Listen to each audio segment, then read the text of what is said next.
Hello friends, welcome back. स्वागत है आपका आज के हमारे इंटरनेशनल रिलेशंस के टॉपिक जो आपको इंडो अफ्रीका रिलेशंस के बारे में ब्रीफ करेगा। एक बहुत यूनिक टाइप की पार्टनरशिप डेवलप हो सकती है इन दोनों डेवलपिंग नेशंस, मैं तो कहूंगा डेवलपिंग कॉन्टिनेंट्स के बीच में। दोस्तों, आज हम बात करेंगे वो कौन से एरियाज हैं जिसमें इंडिया और अफ्रीकन कंट्रीज ऑलरेडी पार्टनरशिप या कॉपरेशन बेसिकली कर रहे हैं। क्या कंपटीशन हमें दिखाई देता है हमारे दोस्त, हमारे नेबर, हमारे राइवल चाइना के साथ, और किस तरीके से हम इस अपॉर्चुनिटी को as a country, as a nation, as a subcontinent grab कर सकते हैं। सबसे पहले टॉपिक न्यूज में क्यों बना रहा, हाल ही में हमारे एक्सटर्नल अफेयर्स मिनिस्टर, उनकी ट्रिप जब हुई केनिया में, तो उन्होंने बहुत एक इंपॉर्टेंट ट्वीट किया। उन्होंने ट्वीट किया कि historical solidarity is today a modern partnership. मतलब हिस्टोरिकली दोनों सब कॉन्टिनेंट्स या इंडिया और अफ्रीका साथ में लगातार काम करते रहे हैं, और अब इसको कैसे ट्रांसफॉर्म किया जाए एक मॉडर्न पार्टनरशिप में, यह बड़ा इंटरेस्टिंग एक सब्जेक्ट निकल कर आता है। न्यू दिल्ली या इंडिया ने जो अफ्रीकन कॉन्टिनेंट है, इसके जो डिफरेंट कंट्रीज हैं, इनको अलग अलग तरीके से एंगेज करने की हमेशा से कोशिश की है। हमारी प्रोजेक्ट्स हैं, चाहे आप इंडिया की लाइन ऑफ क्रेडिट एक्सटेंशन देख लीजिए, चाहे आप कैपेसिटी बिल्डिंग इनिशिएटिव्स देख लीजिए, या फिर और बहुत सारे सेक्टर्स में हमारा और अफ्रीकन नेशंस का जो कॉपरेशन रहा है उसको आप देख सकते हैं। लेकिन एक जो सेक्टर सबसे ज्यादा पोटेंशियल होल्ड करता हुआ दिखाई देता है, जिसमें इंडिया और अफ्रीका बहुत मेजरली कंट्रीब्यूट कर सकते हैं, दोनों की स्ट्रेंथ बेसिकली वो है एग्रीकल्चर सेक्टर।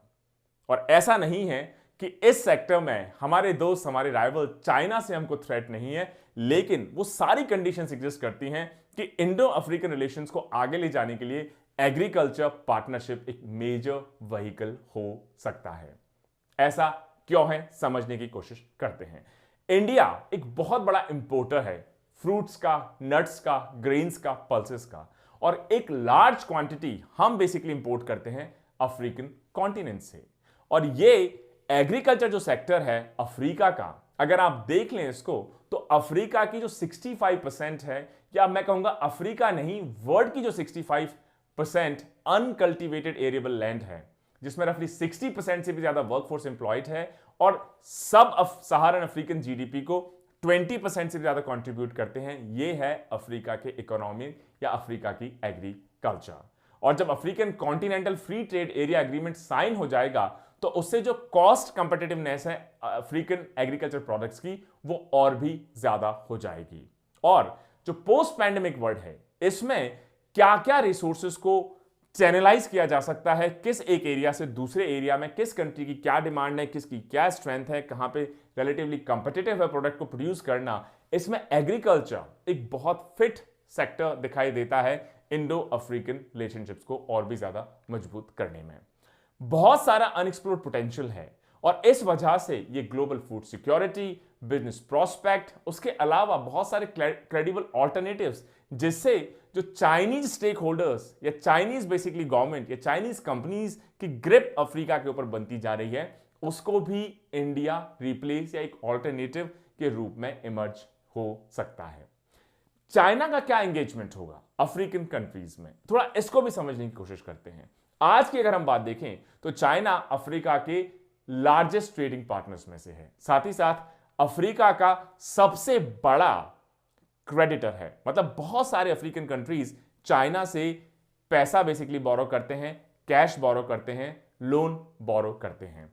जो चाइनीज कॉर्पोरेशंस हैं, ये जो पूरे रीजन का इंफ्रास्ट्रक्चर मार्केट है उसको डोमिनेट करता है। इसके साथ सिर्फ इंफ्रास्ट्रक्चर ही नहीं, अब चाइनीज कंपनी धीरे धीरे एग्री इंफ्रास्ट्रक्चर जो सेक्टर है उसमें भी एंटर करना शुरू कर चुकी हैं।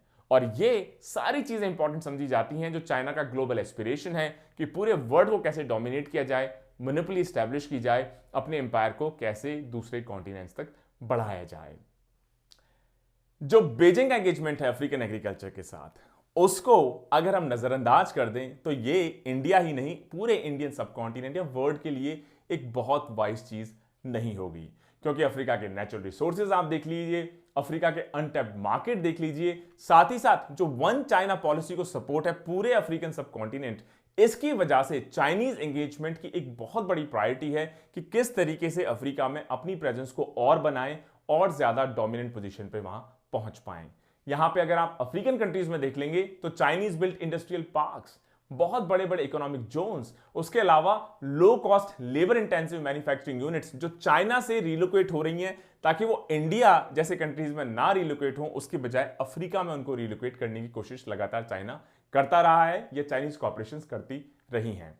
जो चाइनीज इंजीनियर्स हैं उन्होंने क्लियरली बताया कि एक्चुअली अफ्रीका में उनका main motive short term profits नहीं है, उनका मेन मोटिव है कि किस तरीके से ब्रांड चाइना को वहां स्टैब्लिश करें, साथ ही साथ लॉन्ग टर्म में कैसे पूरे सब कॉन्टिनेंट या कॉन्टिनेंट को बेसिकली डोमिनेट किया जाए। इसके अलावा यहां से ग्लोबल एक्सपीरियंस कैसे एक्यूमुलेट किया जाए, सीखा जाए, रिस्क और कैपिटल इन्वेस्टमेंट्स को कैसे आगे बढ़ाया जाए। चाइनीज टेक कंपनीज अब धीरे धीरे जो क्रिटिकल टेलीकम्युनिकेशन इंफ्रास्ट्रक्चर है, वेंचर कैपिटल फंड्स हैं, और वो भी अफ्रीकन जो फिनटेक सेक्टर है उसमें इन्वेस्ट करना शुरू कर चुकी हैं। बहुत सारी चाइनीज जो एंटिटीज हैं वो एग्रीकल्चर जो लैंडस्केप है, जो कि बड़ा एरिया ऑफ पार्टनरशिप हो सकता है इंडिया और अफ्रीका के बीच में, उसमें भी एंटर करना शुरू कर चुकी हैं। जैसे जाम्बिया का आप एग्जांपल देख लीजिए। जाम्बिया में चाइनीज फर्म ने अब एग्रीटेक को इंट्रोड्यूस करना शुरू कर दिया है कि किस तरीके से जो ट्रेडिशनल इश्यूज है वहां के एग्रीकल्चर के, उनको एग्रीकल्चर में टेक्नोलॉजी का यूज करके आप रिजॉल्व कर सके। एग्रीटेक पे दोस्तों कुछ वीक्स पहले हमने एक बहुत फुल फ्लेजेड लेक्चर डिलीवर किया है एग्रीटेक के बारे में कि ड्रोन्स आप कैसे यूज करें, प्रिसिशन फार्मिंग आप कैसे यूज करें, आर्टिफिशियल इंटेलिजेंस आप कैसे यूज करें, या modern methods of basically pesticide spray या different types of fertilisation etcetera आप कैसे यूज करें, उसको आप रेफरेंस के लिए देख सकते हैं।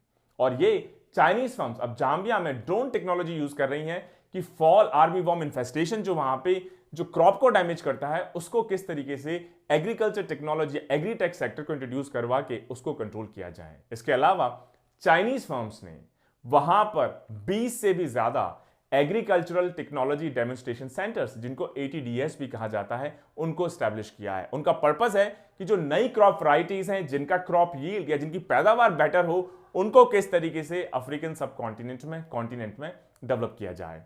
ये जो ATDs हैं, एग्रीकल्चर टेक्नोलॉजी डेमोन्स्ट्रेशन सेंटर्स, ये बेसिकली वहां पार्टनरशिप करती हैं, वहां की जो लोकल यूनिवर्सिटीज हैं वर्कशॉप्स कंडक्ट करती हैं, क्लासेस कंडक्ट करती हैं ऑफिशियल्स के लिए। इसके अलावा वहां के लोकल स्टाफ को ट्रेन करती हैं, इक्विपमेंट लीज करती हैं जो छोटे बेसिकली फार्मर्स हैं। और इसके अलावा ये भी कोशिश करती हैं कि बहुत सारी स्किल्स अगर चाइनीज ऑफिशियल्स को या चाइनीज बेसिकली स्टाफ को अफ्रीका में आने के देने के बजाय अफ्रीकन स्टाफ को बेसिकली ले जाया जाए चाइना, ताकि कल्चरली भी इनको इन्फ्लुएंस किया जा सके। तो एग्रीकल्चर, एग्रीटेक और उसके साथ कल्चरल इन्फ्लुएंस भी चाइना का लगातार बनता जा रहा है। ये जो एक्सपोनेंशियल ग्रोथ पिछले रफली 2 डिकेड्स में देखी गई है चाइना अफ्रीका इकोनॉमिक टाइज में, क्योंकि बीजिंग एक्चुअली वेस्टर्न पावर्स के ऑल्टरनेट की तरह इमर्ज होना चाहता है।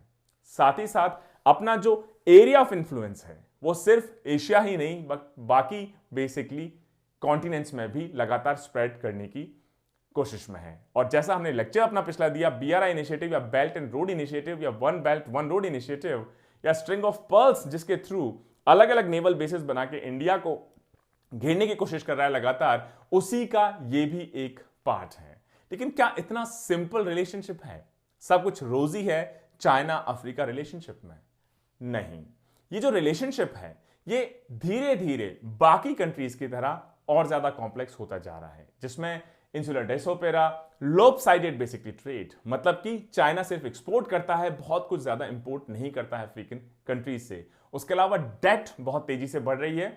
हमने जो BRI का लेक्चर डिलीवर किया उसमें यह भी बताया कि सिर्फ अफ्रीका ही नहीं, लेकिन कंट्रीज लाइक बांग्लादेश, लेकिन कंट्रीज लाइक श्रीलंका, धीरे धीरे उनको समझ में आने लगा है कि चाइना का जो बेल्ट एंड रोड इनिशिएटिव है या one belt and one road initiative है या सिल्क रूट इनिशिएटिव है, इन सब में अल्टीमेटली बेसिकली जो होस्ट कंट्रीज हैं जो अलाउ करती हैं इस इनिशिएटिव्स को, उनके ऊपर कर्जा बहुत हो जाता है, डेट बहुत हो जाता है, जिसकी वजह से वहां का कंपटीशन, लोकल बिजनेसेस हैं, कुछ टाइम के बाद वो चाइनीज गवर्नमेंट को उस डेट को रिपे नहीं कर पाती हैं और उसके एवज में चाइना उनके एसेट्स को अपने साथ रख लेता है। तो ये लोगों को समझ में आने लगा है। लेकिन यह भी आपको समझना होगा कि अफ्रीका जैसे डेवलपिंग कंट्री में या कॉन्टिनेंट में जहां पे फंड्स की स्कैर्सिटी है, चाइना एक इजी ऑप्शन के रूप में दिखाई देता है। कई बार यह भी इस कॉम्प्लेक्सिटी में अब नई चीज निकल कर आने लगी है कि जो चाइना टेक्नोलॉजी देता है अफ्रीकन नेशंस को वो बहुत बार वर्ल्ड क्लास नहीं होती। इनफैक्ट वो जो सेकेंडरी क्लास या सेकेंड क्लास टेक्नोलॉजी है सिर्फ उसी को अफ्रीकन नेशंस को लैंड करता है। तो ये कुछ कॉम्प्लेक्सिटीज हैं, ये कुछ स्ट्रेंथ्स हैं चाइना और अफ्रीका बेसिकली एंगेजमेंट की। अच्छा, इंडिया क्या कर सकता है, इंडिया की क्या अपॉर्चुनिटी बास्केट है? तो जो इंडिया अफ्रीकन एग्रीकल्चर कॉर्पोरेशन है, जिसमें institutional individual capacity building initiatives हो सकते हैं, जैसे ऑलरेडी कुछ इनिशिएटिव्स पे हम काम कर रहे हैं, जैसे India Africa institute of agriculture and rural development कहां स्टैब्लिश है? मलावी। उसके साथ हम अपने सॉफ्ट लोन्स को एक्सटेंड कर सकते हैं, सप्लाई ऑफ मशीनरी इंश्योर कर सकते हैं और फार्म लैंड्स को एक्वायर बेसिकली कर सकते हैं, जो इंडियन एंटरप्रेन्योर्स ऑलरेडी कई अफ्रीकन नेशंस में लगातार एग्रीकल्चर इकोसिस्टम को बढ़ाते हुए करते जा रहे हैं। कुछ नंबर्स देखते हैं। जो इंडियन फार्मर्स हैं उन्होंने अफ्रीका में कमर्शियल फार्मिंग के लिए रफली 6 लाख हेक्टेयर लैंड को ऑलरेडी परचेज बेसिकली कर लिया है। और जो सब नेशनल एक्टर्स हैं वो एक model of cooperation in agriculture के रूप में इमर्ज बेसिकली कर रहे हैं। कुछ स्टेट लेवल पे भी इनिशिएटिव्स हुए हैं, जैसे केरला गवर्नमेंट की जो डिमांड है कैश्यू नट्स की रफली 8 लाख टन पर ईयर है, लेकिन इसकी जो डोमेस्टिक सप्लाई है केरला की वो सिर्फ 0.83 लाख टन है। और इसको अफ्रीका से बेसिकली मीट किया जा सके उसके लिए केरला ने एक जॉइंटली ओन्ड ब्रांड स्टैब्लिश की जिसका नाम है अफ्रीका कोलम कैश्यूज, ताकि अफ्रीका से जो ये बचा हुआ रफली 7 lakh ton cashew per year है इसको अफ्रीका से सोर्स किया जा सके। इसके अलावा अगर हम इंडियन इंडस्ट्रीज को इंसेंटिवाइज कर दें कि आप African agri business value chains हैं और इंडियन टेक्नोलॉजी को कनेक्ट कर सकें उससे, उसके लिए आपको इंसेंटिवाइज किया जाएगा ताकि इंडियन इंडस्ट्रीज, इंडियन कंपनीज भी अग्रेसिवली अफ्रीकन अपॉर्चुनिटीज को बेसिकली कैपिटलाइज कर सकें, टैप करें, तो वो एक इंपॉर्टेंट इनिशिएटिव हो सकता है। इसके अलावा जो अफ्रीका का एग्रीटेक सेक्टर है जो 2016 और 2018 के बीच में रफली 110% की स्पीड से ग्रो किया है, उसमें चाइनीज कंपनीज ऑलरेडी एंटर करना शुरू कर चुकी हैं। और जैसा हमने एग्रीटेक लेक्चर में आपको बताया कि इंडिया का जो एग्रीटेक इकोसिस्टम है वो काफी स्ट्रॉन्ग दिखाई देता है। तो इंडिया के साथ साथ अगर हम उनको मोटिवेट करें कि आप जाके अफ्रीकन एग्रीकल्चर सेक्टर में भी इन्वेस्ट करिए, उस अपॉर्चुनिटी को भी टैप करिए, तो ये भी एक बहुत बड़ा कॉर्पोरेशन का एरिया इमर्ज होता हुआ दिखाई देता है। इसके अलावा जो ऑलरेडी हमारे इंपैक्ट असेसमेंट नीड्स चल रही हैं या एग्जिस्टिंग जो कैपेसिटी बिल्डिंग इनिशिएटिव चल रहे हैं उनको भी हमें धीरे धीरे और आगे बढ़ाते जाना चाहिए और कोशिश करनी चाहिए कि वहां के लोकल स्टाफ को, वहां की लोकल फार्मर्स को, लोकल पॉपुलेशन को किस तरीके से हम स्किल्स बेसिकली इंपार्ट कर सके और वहां के हिसाब से लोकलाइज्ड करिकुलम डिवाइस कर सके ताकि वहां के लोकल पॉपुलेशन के साथ हमारा कनेक्ट चाइना के मुकाबले और ज्यादा स्ट्रॉन्ग स्टैब्लिश हो सके। तो अगर बीजिंग का मॉडल सक्सेसफुल हो सकता है तो इंडिया क्यों सक्सेसफुल नहीं हो सकता? सिर्फ कोशिश करनी चाहिए कि जो एरियाज ऑफ स्ट्रेंथ है उनको हम कैपिटलाइज करें, एग्रीटेक में इन्वेस्ट करें, इंपोर्ट एक्सपोर्ट की डिपेंडेंसी को और ज्यादा स्ट्रेंथन करें। इसके अलावा और भी कुछ एरियाज हैं जिसमें इंडिया और अफ्रीका बहुत अच्छा पार्टनरशिप स्टैब्लिश कर सकते हैं, जैसे agritech, agriculture, trade and commerce तो एक एरिया हो ही गया। इसके अलावा दूसरा मेजर एरिया ऑफ स्ट्रेंथ हो सकता है हमारे जो फॉरेन पॉलिसी लिंकेजेस हैं, जो अब से नहीं इंडिपेंडेंस के टाइम से लगातार बने आ रहे हैं। इंडिया की जो फॉरेन पॉलिसी आइडियाज हैं, एक्चुअली इन्होंने जो अफ्रीकन डीकोलोनाइजेशन मूवमेंट से वहां पे जितने भी इंडिपेंडेंस मूवमेंट्स हुए उसमें इंडिया का एक बहुत बड़ा, मैं कहूंगा, कॉन्सेप्चुअल इन्फ्लुएंस देखा गया है। इंडिया का जो रोल रहा 1955 की बांडुंग कॉन्फ्रेंस को बेसिकली ऑर्गेनाइज करवाने में, और उस वक्त एशियन एंड अफ्रीकन कंट्रीज एक साथ बेसिकली आए और दोनों सब कॉन्टिनेंट्स के कंट्रीज ने इंपीरियलिज्म हो या कोलोनिज्म हो उसके खिलाफ बेसिकली आवाज उठाई। तो वहीं से हमारा collaboration when it comes to foreign policy start हो चुका है। इसके बाद जब नॉन अलाइंड मोमेंट आया, इंडिया ने एस्टैब्लिश किया बहुत सारे लिंक्स को कई सारे अफ्रीकन नेशंस के साथ। तो agriculture, trade and commerce, capacity building, soft loans, agritech, उसके बाद फॉरेन पॉलिसी लिंकेजेस जो 1955 से लगातार और स्ट्रेंथन होते आ रहे हैं। इसके बाद strong people to people connection, क्योंकि हिस्टोरिकली अगर आप देखें, इवन आप एंशिएंट हिस्ट्री पढ़ लें, मेडिवल हिस्ट्री पढ़ लें, तो इंडियन ट्रेडर्स ने रेगुलरली ईस्ट अफ्रीकन जो कोस्ट है वहां तक बेसिकली ट्रैवल किया है। बहुत सारे पोर्ट्स हैं जहां पे अफ्रीकन बेस्ड फैमिली बिजनेसेस भी एक्चुअली डेवलप हो चुके हैं। बहुत सारे अफ्रीकन कंट्रीज, इनफैक्ट जब मैं शेल में काम करता था तो मैंने भी वहां पर नाइजीरिया में रफली 1 साल के आसपास काम किया। तो अगर आप वहां देखेंगे तो बहुत सारे मेजर बिजनेसेस जो इंडियन डाइस ओपेरा है वो बेसिकली वहां पे कैरी ऑन करता है। हमारे इंडियन जो बेसिकली भाई बंधु हैं वो काफी स्ट्रॉन्ग पोजीशन में है when it comes to management of trade and basically commerce. क्यों ना उसको कैपिटलाइज किया जाए। तो दोस्तों ये हमारा रहा लेक्चर आज इंडो अफ्रीकन टाइज और हमारा कंपटीशन, हमारे दोस्त, हमारे नेबर, हमारे राइवल चाइना के साथ। क्या वो 4 या 5 बड़े एरियाज हैं, चाहे वो एग्रीकल्चर हो, फॉरेन पॉलिसी हो, पीपल टू पीपल कॉन्टैक्ट हो, एग्रीटेक हो, ट्रेड हो, टेक्नोलॉजी हो, या इंटरनेशनल फोरम्स हो, या मल्टीलैटरल इंस्टीट्यूशंस हो, या क्लाइमेट चेंज हो, जिनके ऊपर दोनों कंट्री सब कॉन्टिनेंट्स बेसिकली कोलैबोरेट कर सकते हैं। Stay tuned. जय हिंद, जय भारत।